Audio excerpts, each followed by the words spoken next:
Top 5 key takeaways from Freakonomics. Unraveling the hidden side of everything. Introduction. Imagine this. You've just taken a bite of your favorite snack and are ready to dive into some serious business talk about economics.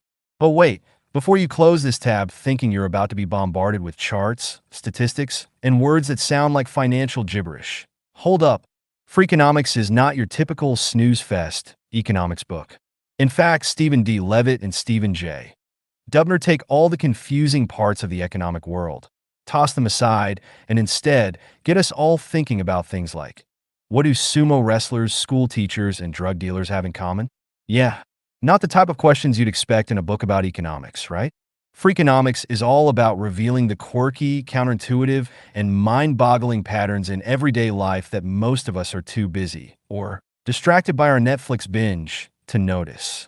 The authors dive into the hidden incentives that drive human behavior and challenge us to rethink what we think we know about the world. So, buckle up and prepare to have your brain twisted in all the right ways. Here are the top 5 takeaways from this unconventional book, brought to you with a bit of humor and a lot of curiosity. 1. Incentives rule the world. Let's start with the basic premise that runs through Freakonomics. Incentives drive everything. Think of incentives as the invisible strings that make people, businesses, and entire societies dance. The real kicker? People respond to incentives in all kinds of unpredictable and sometimes totally bizarre ways. Take, for example, school teachers. Levitt and Dubner uncovered that in certain high-stakes testing environments, some teachers actually cheated.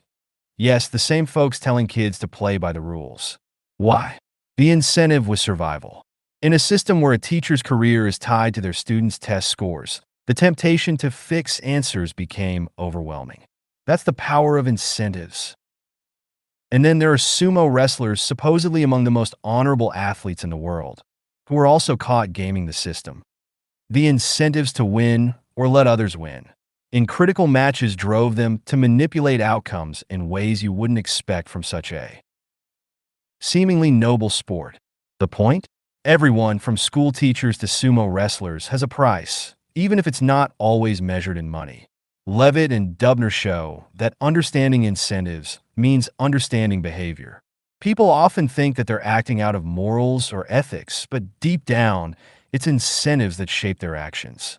What's even more fascinating is that sometimes people don't even realize they're being influenced by these incentives. Let's break it down even further. There are 3 types of incentives: economic, social, and moral. The economic incentive might be money or financial reward, while social incentives involve gaining or avoiding social status, praise, or shame. Moral incentives tap into what people believe is right or wrong. The key insight here is that many decisions are a cocktail of all 3, mixing motivations that we often don't consciously consider. The authors encourage us to look beyond the obvious and ask ourselves, what's the incentive here? Why are people behaving this way? Once, the world becomes a fascinating puzzle full of hidden motivations. And you'll never look at a system, whether it's education, sports, or business, the same way again. 2. Drug dealers don't actually make a fortune. This might come as a shock, but if you've ever considered the glamorous life of a drug dealer as your fallback career plan, don't. Turns out, most drug dealers make about as much as someone flipping burgers at a fast food joint. In fact, many of them still live at home with their moms. But you didn't see that coming. Levitt and Dubner explored the world of drug dealing by examining the financial records of a Chicago drug gang. What they found was mind-blowing. The structure of a drug gang works a lot like a McDonald's franchise. There's a boss at the top making all the money, while the foot soldiers make next to nothing. The guys at the bottom are hoping to climb the ladder, but for most, it's a losing battle. This chapter of Freakonomics offers a sobering look at how the economics of illegal enterprises mirror the corporate world. You'd think that selling drugs would make you rich quick, but Levitt and Dubner show that's a myth for most dealers.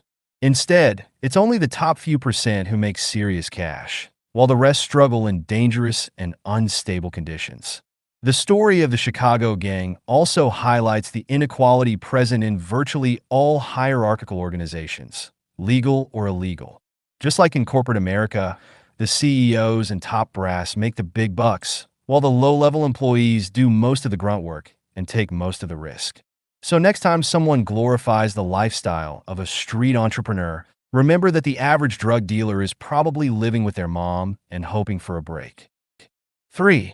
Experts don't always know what they're talking about. We all trust experts, right?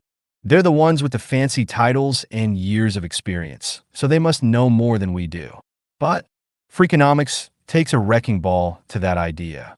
Levitt and Dubner argue that experts, be they real estate agents, doctors, or financial advisors, don't always act in your best interest. Shocking, I know. Consider real estate agents. Most people assume their realtor is working hard to get the best deal on their home. But think again. Realtors are often incentivized to sell your house quickly rather than for the highest price. Why? Because they're commissioned a small percentage of the sale price. Doesn't change much if they push for a higher price. For example, if they sell your house for $10,000 more, they'll only pocket a couple of extra $100. But dragging out the sale to get that higher price costs them time and effort. So, instead of holding out for the best offer, they might just nudge you to settle quickly. The authors don't claim that all experts are malicious or incompetent. Far from it. Instead, they argue that experts have their own incentive that might not always align with yours. The key takeaway here is to think critically and question everything, even advice from those in positions.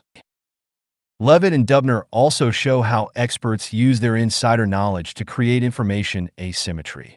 In simpler terms, they know more than you, and they use that knowledge gap to their advantage. Whether it's a mechanic telling you that you need an expensive repair or a financial advisor pushing you toward a particular investment, experts often leverage their expertise for personal gain.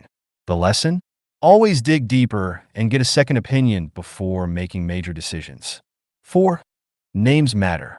Does your name shape your destiny? That's the question Levitt and Dubner dive into when they examine whether a person's name can affect their future success. It turns out that, while names can carry some social and cultural significance, they're not the determining factor in a person's life outcome.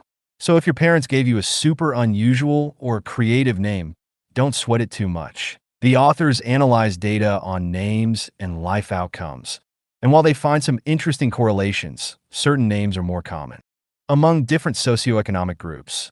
They ultimately conclude that a name alone won't make or break your future.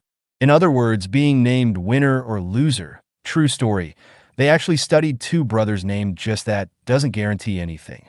Names are fascinating from a cultural and sociological perspective, but they don't hold as much power over our destinies as people might think. Levitt and Dubner argue that while some names might be associated with success or failure, it's really the social conditions surrounding a person's upbringing that matter more. The brothers Winner and Loser are a perfect example. Despite their names, Loser ended up being more successful in life, working as a police detective, while Winner faced legal troubles. The real takeaway here is that while names can carry expectations or stereotypes, they don't dictate how your life will turn out. So whether you're named John, Elon, or XEA, 12. Thanks, Elon Musk. What truly matters is the environment you grow up in and the opportunities you have. 5. The importance of asking the right questions. Perhaps the most powerful lesson in Freakonomics is that if you want to understand the world and human behavior, you've got to learn how to ask the right questions. Levitt and Dubner emphasize that the way we frame questions can radically change the answers we get. This isn't just about finding answers. It's about challenging assumptions and seeing things from a fresh perspective.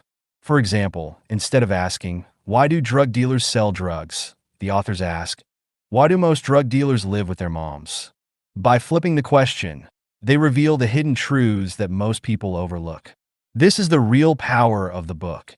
It encourages us to think critically and question the status quo, instead of accepting things at face value. Freakonomics shows us how to dig deeper and uncover the surprising realities behind everyday phenomena. Levitt and Dubner's entire methodology is based on curiosity and skepticism.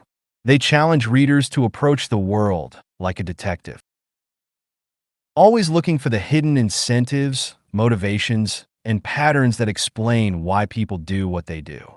In a world where we're often overwhelmed with information, learning to ask the right questions is more valuable than ever.